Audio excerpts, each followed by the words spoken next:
اسی لیے فرمایا گیا کہ قولوا قولا سدیدا۔ ایک مرتبہ ایسے ہی موقع پر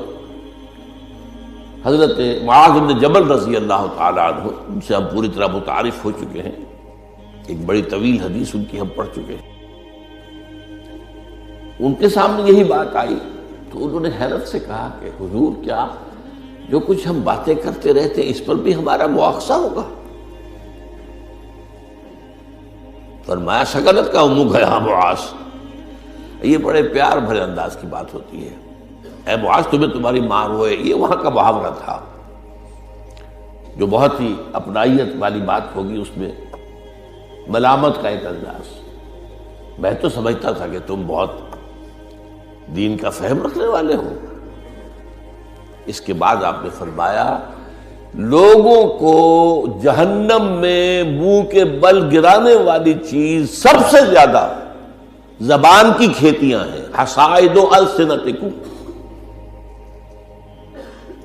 زبان سے جو لفظ نکلتا ہے وہ ایک بیج بن کر آخرت کی سرزمین میں بویا جاتا ہے۔ اب اگر برا ہے تو کانٹے دار پودا اس سے نکلے گا، جھاڑ جھکاڑ، اور یہ تمہیں جا کر پھر کاٹنا ہوگا قیامت کے اندر۔ حصائد اس کو کہتے ہیں کھیتی کا کاٹنا جو ہوتا ہے، حب الحصید۔ دو قسم کی نباتات زمین پر ہیں، ایک تو وہ جو پودا اور درخت موجود رہتا ہے، پھل آپ اتار لیتے ہیں، اگلے سال پھر پھل آ گیا، پودا وہی کا وہی ہے،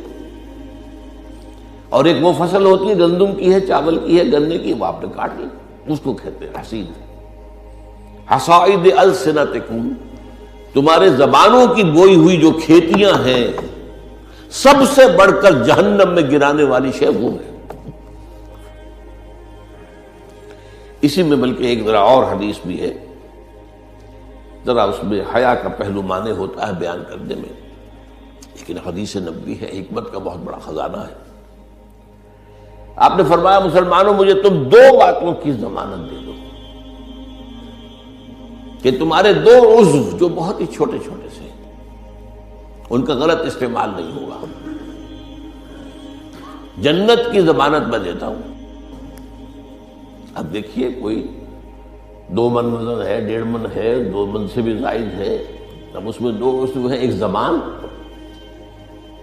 اور ایک شرمگاہ، ان 2 کی ضمانت مجھے دے دو کہ ان کا غلط استعمال نہیں ہوگا۔ باقی پورا جسم جو ہے اس کی جو بھی حرکات و سکنات ہیں ان کی گویا کہ میں ضمانت دیتا ہوں کہ اول تو وہ ٹھیک ہی ہو جائیں گے، غلط کام کریں گے نہیں، جیسے کہ ابھی آیت میں ہم نے دیکھا یا ایھا الذین آمنوا اتقوا اللہ وقولوا قولا سدیدا یصلح لکم اعمالکم، یہ کلام جو ہے شرطیہ ہے، اگر تم یہ کرو گے تو اللہ تعالیٰ تمہارے سارے اعمال درست کر دے گا، وَيَغْفِرْ لَكُمْ ذُنُوبَكُمْ،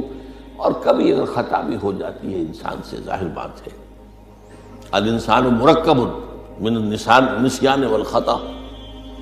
تو اللہ معاف کر دے گا۔ یہ فلسفہ ہے دین کا، آپ کا رخ جو ہے سیدھا ہے، آپ صراط مستقیم پر چل رہے ہیں، یہ چلنے میں کہیں پاؤں پھسل گیا، گر گئے، پھر فوراً اٹھے پھر چلے تو اللہ معاف فرماتا ہے ان چیزوں کو، لیکن زندگی کا رخ ہی ٹیڑھا ہو گیا، اب تو معاملہ بالکل برعکس ہو گیا، اب تو جو قدم اٹھ رہا ہے وہ غلط رخ پر جا رہے ہیں، جتنا آگے بڑھیں گے صراط مستقیم سے اتنا ہی دور ہوتے جائیں گے۔ رخ سیدھا رہے، اللہ کے احکام اور اس کے رسول کی سنت، اس پر رخ پہ آدمی چل رہا ہے، جو اللہ چاہتا ہے عبادت رب، شہادت علی الناس اور اقامت دین کی جد و جہد، اس میں انسان لگا ہوا۔ اب خطا ہو گئی، غلطی ہو گئی، لغزش ہو گئی، کیونکہ مجھے یاد ہے آج تک اپنا ایک واقعہ، میڈیکل کالج کے 5th ایئر کا، تھوڑا دیر ہو گئی تھی، فرسٹ لیکچر ہمارا ہوتا تھا جو سرجری کا، ڈاکٹر امیر الدین، وہ بڑے سخت تھے، 5 منٹ کی مہلت دیا کرتے تھے، اس کے بعد دروازے بند، اس کے بعد آپ آئیں گے تو پھر آپ داخل نہیں ہو سکتے۔ تو میں تیز چل رہا تھا، بارش ہوئی تھی، سائیکل پر تھا، سائیکل پھسلی میں گرا، گرتے ہی بجلی کے مانند اٹھا مجھے آج بھی یاد ہے کہ میں حیران ہوا کہ میں جب اٹھ چکا تھا تو مجھے معلوم ہوا کہ میں گرا تھا۔ یہ ایک کیفیت ہوتی ہے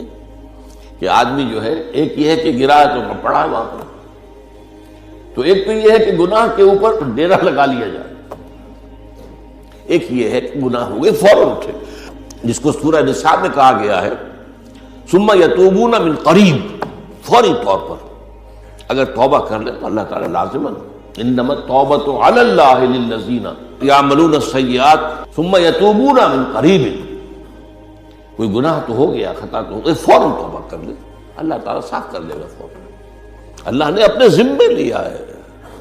اپنے اوپر لازم کر لیا ہے۔ تو اس اعتبار سے حضور نے فرمایا کہ یہ دو اعضاء ہیں، ان کی ضمانت مجھے دے دو، ان کا استعمال غلط نہیں ہوگا تو جنت کی ضمانت مجھ سے لے لو۔